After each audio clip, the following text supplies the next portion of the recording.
చుక్కాని లేని నావలా తయారైంది ఆ జిల్లాలో వైసీపీ పరిస్థితి. కష్టకాలంలో అండగా ఉండాల్సిన నేతలు మాకెందుకని మిన్నకుట్టుంటే పార్టీని నమ్ముకున్న కేడర్ ఎటూ కాకుండా పోతోంది. జిల్లాలో ఈ దుస్థితికి ఆ ఇద్దరు నేతలే కారణమంటుందట ఫ్యాన్ పార్టీ కేడర్. అంతా మీరే చేశారంటూ ఆ ఇద్దరిపైనే వేలెత్తి చూపుతోంది. ఇంతకీ ఎవరా నేతలు?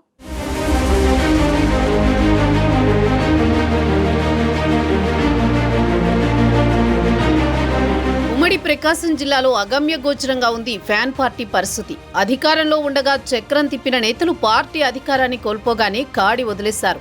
ఓడిపోయిన పార్టీతో పనేముంది అన్నట్టు ఎవరి దారి వారు చూసుకుంటున్నారు.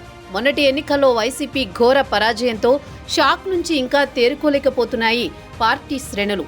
నేతలు కార్యకర్తలను నైరాస్యంలోకి నెట్టేసింది ఓటమి. ప్రకాశం జిల్లాలో వైసీపీ నేతలు ఓటమి బాధ నుంచి ఇంకా బయటపడలేదని వారి అనుచరులు చెబుతుంటే పార్టీని నమ్ముకున్న కార్యకర్తలు తిప్పలు తప్పడం లేదు.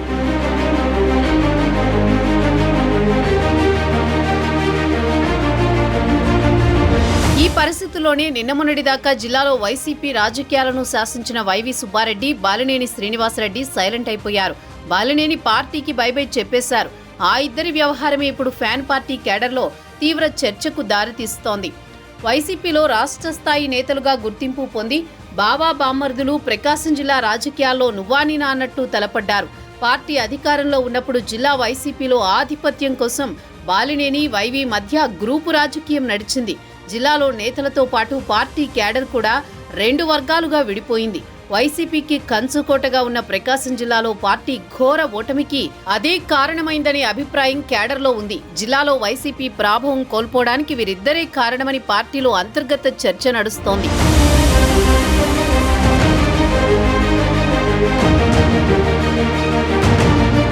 ఉమ్మడి ప్రకాశం జిల్లాలో అప్పట్లో కాంగ్రెస్, ఆ తర్వాత వైసీపీలో తిరుగులేని హవా కొనసాగిస్తూ వచ్చారు బాలినేని శ్రీనివాసరెడ్డి. 2014 ఎన్నికల నుంచి ప్రత్యక్ష రాజకీయాల్లోకి వచ్చారు వైవి సుబ్బారెడ్డి. ఆ ఎన్నికల్లో వైసీపీ నుంచి ఒంగోలు ఎంపీగా వైవి, ఒంగోలు అసెంబ్లీ నుంచి బాలినేని పోటీ చేశారు. వైవి సుబ్బారెడ్డి ఎంపీగా విజయం సాధించగా బాలినేని ఓటమి పాలయ్యారు. దీంతో ఒంగోలు ఎంపీగా జిల్లా రాజకీయాల్లో కీలక నేతగా మారారు వైవి సుబ్బారెడ్డి. ఈ సమయంలోనే జిల్లాలో తాను పట్టుకోల్పోతున్నానని ఆందోళన పడ్డారు బాలినేని. అప్పట్నుంచే బావా బామ్మర్దుల మధ్య రాజకీయ ఆధిపత్యానికి బీజం పడింది. కుటుంబంతో పాటే పార్టీలోనూ వైవి, బాలినేని మధ్య పచ్చగడ్డి వేస్తే భగ్గుమనే పరిస్థితులు ఏర్పడ్డాయి. అప్పటి నుంచి ఆ ఇద్దరి మధ్య రాజకీయ వైరం కొనసాగింది.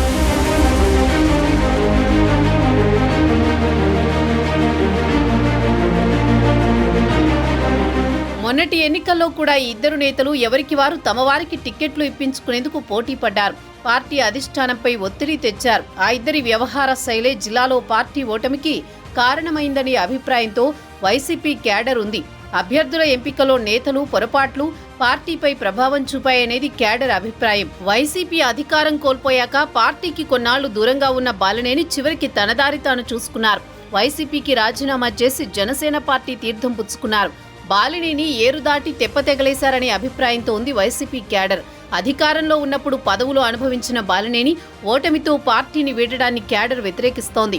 పార్టీలో ఉన్నన్నాళ్లు చీటికి మాటికి అలకపాన్పులెక్కి వైసీపీ పరువు రోడ్డున పడేశారని అంటున్నారు.